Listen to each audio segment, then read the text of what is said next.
السلام علیکم۔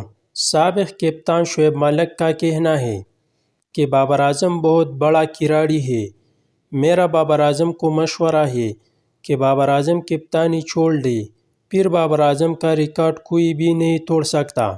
کامران اکمل نے کہا کہ بابر اعظم میری بھائی ہے اور میرا انہیں مشورہ ہے کہ وہ کپتانی چھوڑ دے اگر وہ 25,000 انٹرنیشنل رنز بنانا چاہتے ہیں، اور اگر ہماری قوم چاہتی ہے کہ وہ ایسا کرے تو انہیں صرف ایک بلے باز کے طور پر کھیلنا ہوگا۔ سابق chairman P C B Ramiz Raja کا کہنا ہے کہ جب فاسٹ بالر شاہین افریدی حارث رؤف نئی گیند سے وکٹ نہیں لے گئی اور رنز پر رنز دیتی جائی گئی تو بابر اعظم کیا خاک کپتانی کرے گی۔ شاہد خان افریدی نے کہا کہ کچھ لوگ کہتے ہیں کہ شاہین افریدی بابر اعظم کی کپتانی کے پیچھے پڑا ہے، یہ سب غلط کہہ رہے ہیں۔ بابر اعظم میرا چھوٹا بھائی کی طرح ہے، اللہ تعالیٰ بابر اعظم کو اور کامیابی دے۔ اظہر علی: اگر بابر اعظم کے پاس تمام اختیارات تھی تو سلیکٹر اور کوچ کس مقصد کے لیے کام کر رہی گئی؟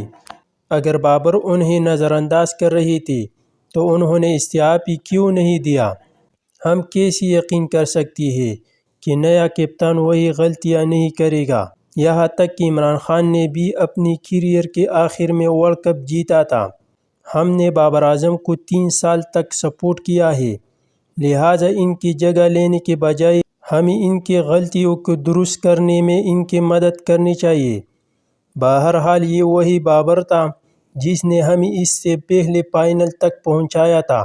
سابق کپتان شاہد افریدی: حلفیہ کہتا ہوں کبھی شاہین افریدی کو کپتان بنانے کی سپورٹ نہیں کی ہے، میں کس کے منع بند کروں؟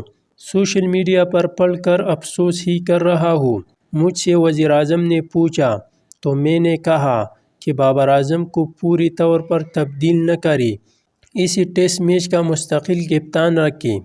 شاہد افریدی نے کہا کہ محمد رضوان پاکستان ٹیم کے ون ڈے اور T20 کپتان ہونا چاہیے، جبکہ بابر اعظم پاکستان کے ٹیسٹ کپتان رہے۔